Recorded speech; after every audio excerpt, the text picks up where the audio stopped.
todo. O que vai fazer essa noite? Esta noite? Não quer vir até o hotel para nos ouvir tocar? Eu gostaria muito, mas será muito difícil. Por quê? Eu só venho à praia 2 vezes por dia quando a maré desce. É por causa dessas conchas. Este é o meu hobby. Coleciona conchas? Sim, como meu pai e meu avô. Pode-se dizer que temos paixão pelas conchas. Por isso o nome de nossa companhia de petróleo. Shell Petróleo? Por favor, nada de nomes. Chame-me de Júnior.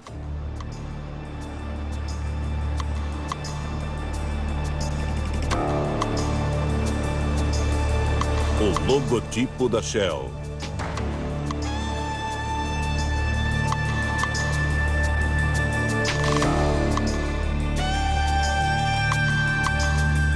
O logotipo da Shell é reconhecido em toda parte e sempre significa petróleo. Com a exceção da Coca-Cola, é o símbolo de uma companhia mais conhecido no mundo. Mas o da Shell ainda é melhor do que o da Coca-Cola. Nem precisa usar seu nome. 90 anos de evolução trouxeram o logotipo da Shell à sua forma atual. Milhões de libras foram investidos nele para desenvolver um sinal para projetar tanto um produto quanto uma imagem.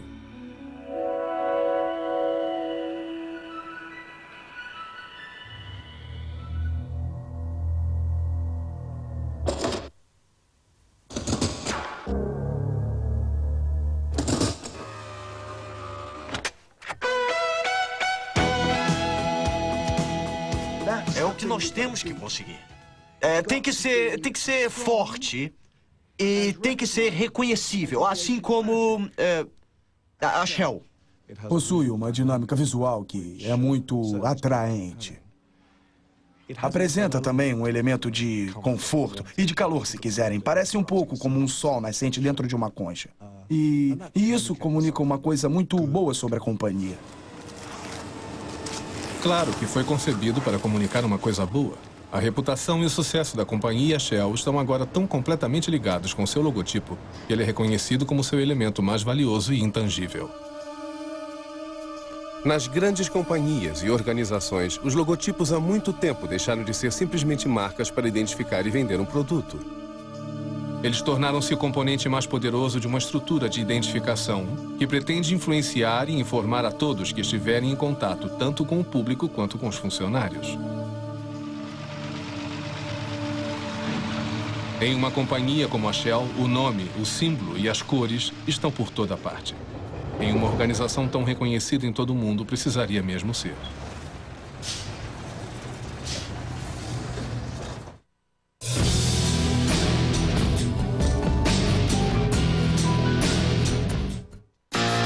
Esta é uma série onde...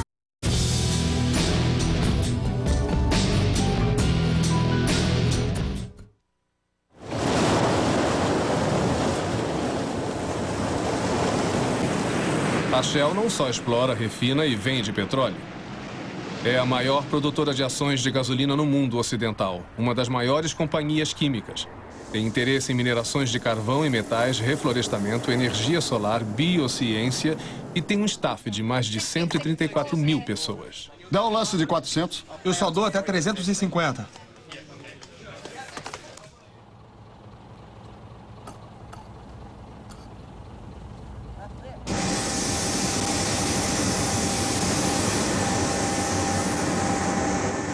Como todos os grandes impérios, corre o perigo de poder se fragmentar.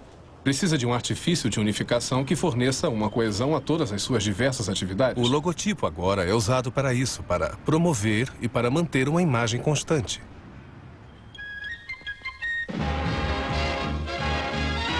Nos anos 60, era uma imagem muito tranquila. O próprio logotipo seguia por toda a Inglaterra com Bing Crosby. É o Bing Crosby. Aparentemente sem preocupações. Sammy Davis canta Shell. Era uma época em que os logotipos podiam ser engraçados, diante da tremenda responsabilidade de forçar sobre o público uma identidade. Existe uma certa confusão entre o desenho dos logotipos e a identidade de uma corporação. A identidade de uma corporação é como todos veem essa corporação. É a maneira como um telefone é atendido. É o aspecto da recepção, é o modo como os funcionários falam com seus clientes. Essa é a identidade da corporação. É uma das manifestações da identidade. É a maneira pela qual a companhia se representa na forma de um símbolo ou logotipo. Enquanto as grandes multinacionais tornam-se cada vez mais semelhantes e o produto parece ser o mesmo, é a imagem de uma grande companhia que pode ser usada numa tentativa de obter competitividade. Já que esses poderosos artifícios gráficos ajudam a fazer dinheiro, são rigidamente controlados. Todas as grandes organizações preocupadas com sua apresentação têm regras estritas para governar sua imagem. Estes são alguns dos enganos, segundo os guardiães da Shell, no uso de seu logotipo no passado. As cores foram revertidas, o nome acrescentado. Ele foi inclinado e geralmente passou a fazer parte de uma série de piadas visuais. Inocentes ou maldosas, todas foram banidas. Não pode haver nada de trivial no aspecto público da companhia. Petróleo. Ele é sacrossanto e, para mantê-lo assim, 4 volumes de manuais ditam como sua imagem pode ser aplicada e mantida. O próprio logotipo deve sempre ter as proporções exatas. O logotipo atual apareceu em 1971. Para desenhá-lo, a Shell foi diretamente ao topo, a Raymond Loewy. Loewy foi um dos maiores e lendários desenhistas industriais do mundo. Em 1949, foi o primeiro desenhista a fazer a capa da revista Time. Era francês, mas emigrou para a América depois da Primeira Guerra, quando, por mais de 50 anos, produziu uma cadeia de desenhos famosos e inovadores. O Hupmobile, o ônibus Greyhound, a geladeira Cold Spot, o maço do Lucky Strike, recriou a garrafa da Coca-Cola e uma sucessão de carros Studebaker.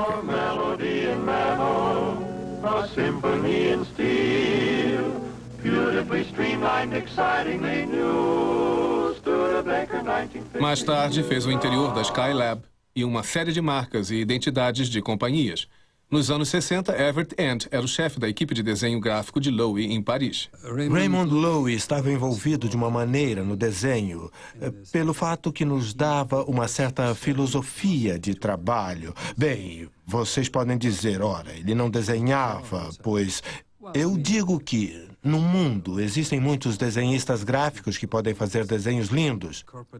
E o programa de identidade de uma companhia representa 50% de diplomacia, filosofia e ingredientes funcionais e 50% de trabalho de desenhar de novo. Sua principal preocupação era nos manter sempre na trilha de uma certa filosofia que ele tinha em todos os seus trabalhos. Mas o que é a filosofia no estabelecimento de uma nova marca? Bom, a número 1 é a visibilidade. Ela tem que ser vista. Se não for vista, não cumpre a finalidade. Segundo, precisa criar uma sensação agradável e ter uma alta capacidade de retenção visual. A principal preocupação de Loewy era restaurar a força do símbolo. Desde a década de 40, a palavra Shell, concha, estava combinada com o logotipo e era vista como uma parte integral do desenho. Isto obscurecia o emblema. Nós a removemos e ele automaticamente tornou-se mais visível. Para isolar o emblema do fundo, onde ele ficava perdido, nós o colocamos sobre um fundo branco e rodeamos a concha com uma faixa vermelha que a contornava, tornando-a mais visível e fácil de ser memorizada. Remover o nome foi um passo ousado, mas funcionou.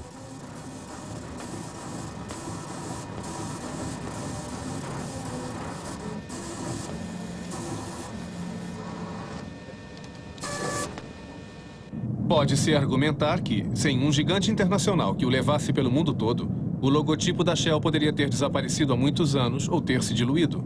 Mas ele tem uma força própria. É fácil de ser lembrado. Até uma criança se lembra dele e pode desenhá-lo. E essa é uma das primeiras qualidades que todos os logotipos devem ter. Mas até um símbolo universalmente reconhecido pode ter seu lado ruim. Coloque-o no seu ouvido e escutará o petróleo subindo de preço. O nome Shell apareceu pela primeira vez em 1891 como marca do querosene enviado para o Extremo Oriente por Marcus Samuel e companhia. Samuel era filho de um mercador da extremidade leste de Londres que trabalhava com sucesso em importação e exportação. Uma das maiores importações da companhia eram grandes quantidades de conchas que os vitorianos usavam como ornamento. Samuel astutamente abandonou as conchas pelo petróleo e fez fortuna aos 30 anos de idade. Em 1897, ele tinha uma frota de 12 petroleiros que levavam o petróleo russo para o Extremo Oriente. No mesmo ano, ele estabeleceu sua própria companhia, a Shell Transport and Trading Company. Para Marcus Samuel, o nome Shell era óbvio. Mas o que surgiu como surpresa, especialmente devido à escolha exótica, foi o que ele escolheu para seu logotipo: a casca de um mexilhão. Tipo de coisa que geralmente os logotipos mundiais não escolheriam. Mas felizmente ele tinha outras ideias, e em 1904 surgia o desenho da Grande Vieira, chamada Pecten Maximus. E é isso, a grande vieira comestível, que ajuda a vender petróleo para milhões de pessoas no mundo todo.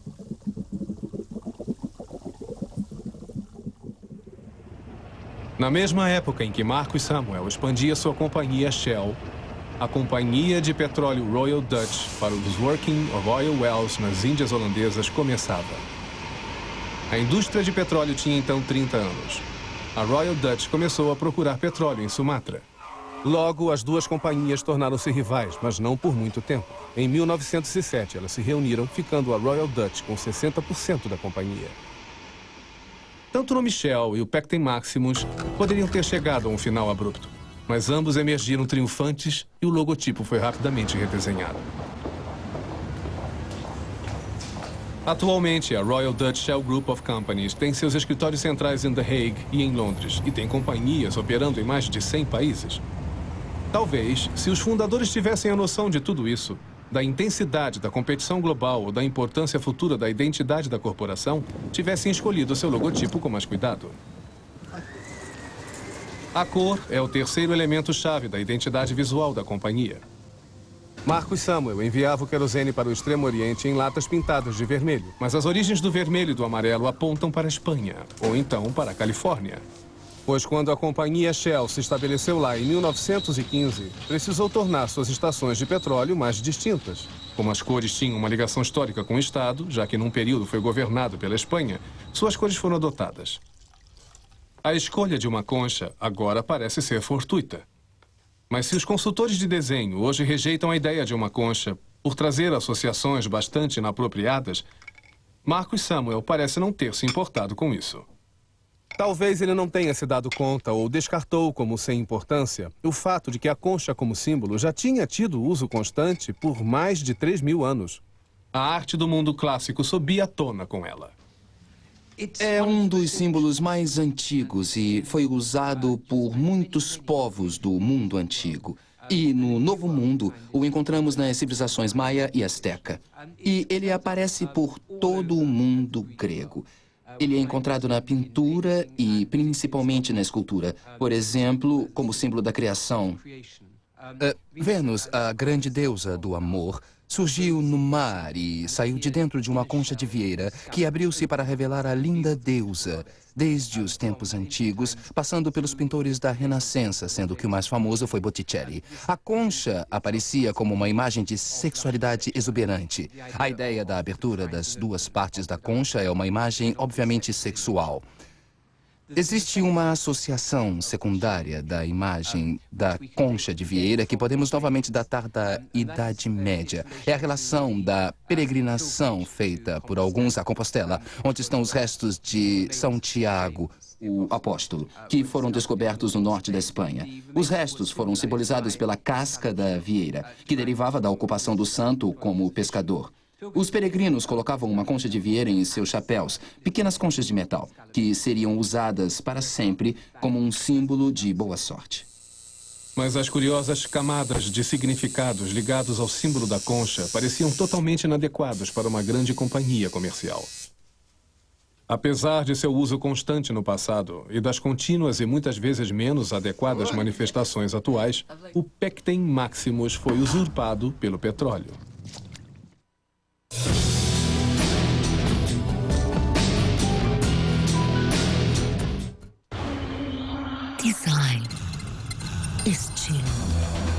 Velocidade. Potência.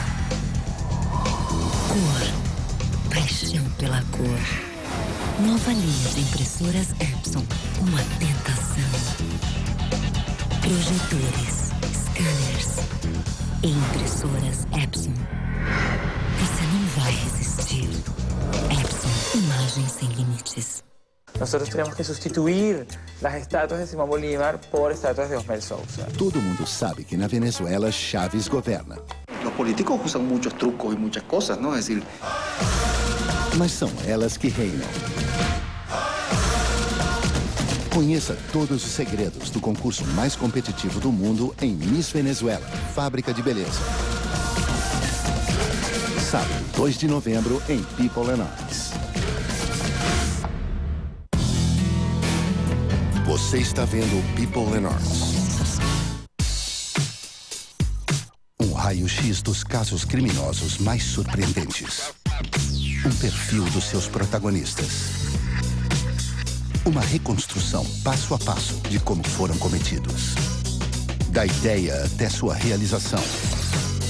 Estes são delitos que ninguém achava possível, até que alguém teve a coragem de executá-los. Golpes geniais.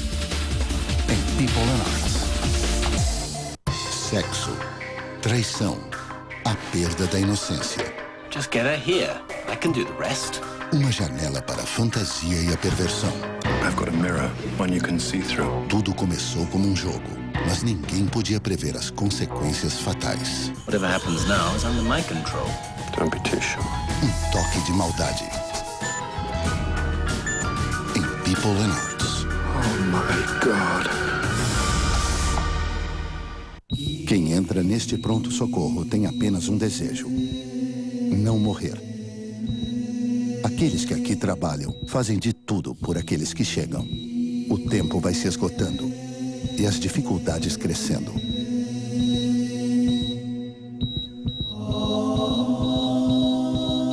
O momento é agora ou nunca. Estado crítico. Todas as quartas em People and Arts. Num pequeno vilarejo inglês, um assassinato foi cometido. Linley, um inspetor de grande perícia, é chamado para solucionar o caso. E desta vez ele vai ter que enfrentar o ódio, a tensão e o horror de um caso que esconde terríveis segredos. Ele é o Inspetor Linley. Hoje à noite, em People and Arts.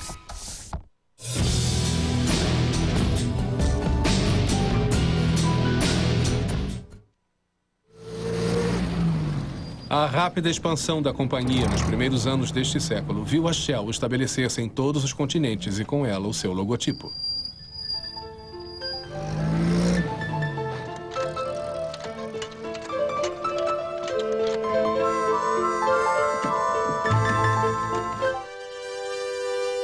Antes das marcas serem tão vitais, os primeiros anúncios fizeram uso debochado da concha. Desde o início, a companhia sempre pareceu sentir-se segura e seus comerciais tinham um certo toque de humor.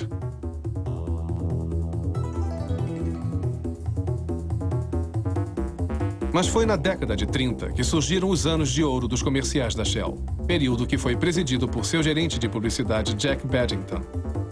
Bedington era descrito como astuto, cortês e prolixo. Essa é a visão que Rex Whistler tem dele. Numa época em que não existiam manuais de desenho nem códigos para a prática, Bedington fazia exatamente o que queria. E isso era contratar novos artistas, qualquer um que fosse capaz de produzir alguma coisa diferente. E assim Graham Sutherland conseguiu seu primeiro emprego produzindo este filme, The Great Globe at Swanage. Bedington tinha o dom de escolher as pessoas certas e foi assim que escolheu Paul Nash, Edward Baldwin, Ben Nicholson, Duncan Grant, Carol Waith. Foi uma época anterior à invenção do conceito de imagem corporativa. Todos os grandes princípios de alvos para os comerciais, de imagens novas, de identidade corporativa que tornasse o produto um herói, todas essas frases-chave que começaram na América e alcançaram a Inglaterra nos anos 40, não existiam no período da guerra. Então tem-se a impressão de que todos estavam se divertindo, sem saber direito o que estavam fazendo e produzindo algumas imagens impressionantes durante esse processo. Eram emocionantes e muito variadas. Esta é a Shell. Essa foi a Shell. Edward Baldwin fazia os desenhos e John Batman, que trabalhava nos guias da Shell, escrevia o texto.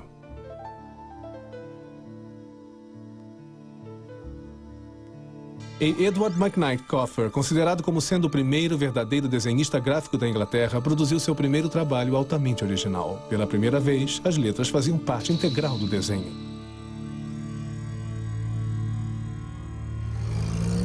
As primeiras campanhas da Shell estavam muito ligadas aos prazeres fornecidos pela recente descoberta da liberdade dada pelo carro, a viagem para ver a Inglaterra.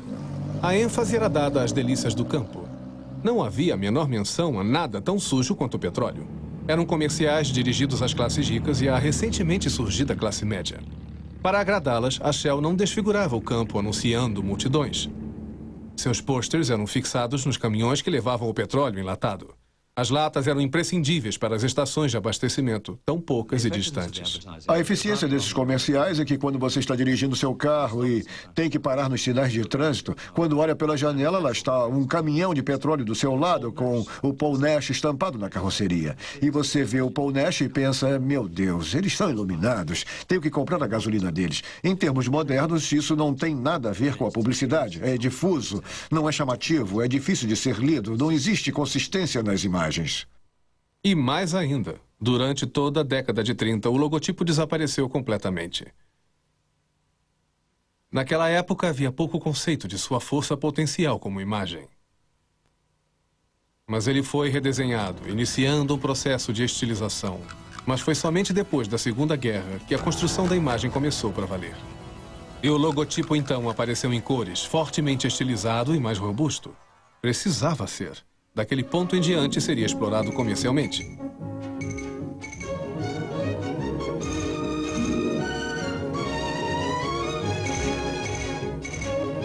Com John Batman descobrindo ainda mais a Grã-Bretanha.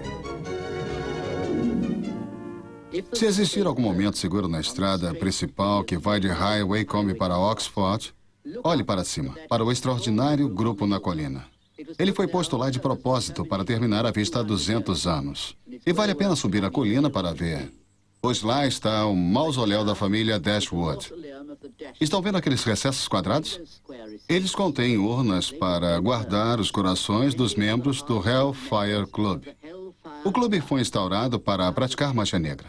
E seu administrador era Paul Whitehead, um poeta, cujo coração já esteve nesta urna. E isto deveria vender petróleo.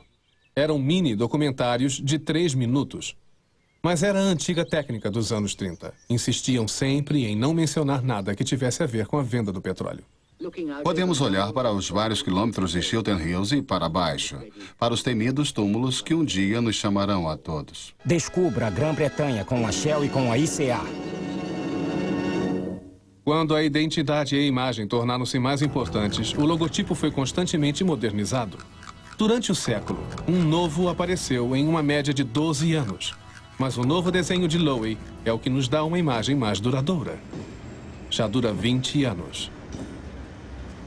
Durante esse período, tivemos também aberrações, como o logotipo dançando na quadra de tênis ou na fazenda.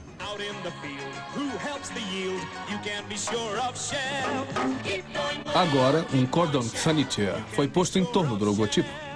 Ele é muito valioso para ser desperdiçado. No entanto, parece ser inevitável que cedo ou tarde ele seja obrigado a mudar. Mas hoje, qualquer companhia de sucesso altera sua imagem com um cuidado compreensível. Um novo desenho mal escolhido pode significar uma grande perda financeira.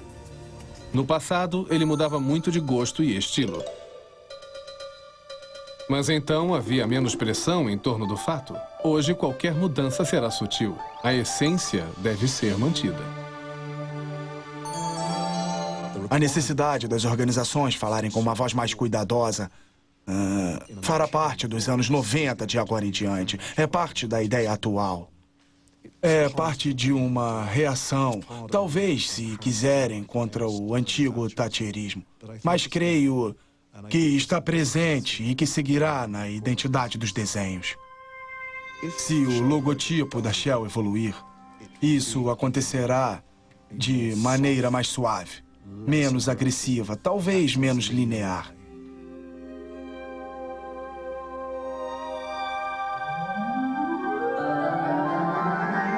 O logotipo da Shell nasceu em uma época em que não existiam regras.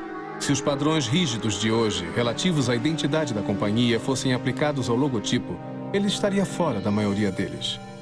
Mas ele permanece nos lembrando sempre da força de um bom desenho. Isso, combinado com a familiaridade e a exibição de uma imagem constante, garantiram ao logotipo da Shell uma reputação audaciosa, mesmo que eles adotem um dia qualquer outra forma.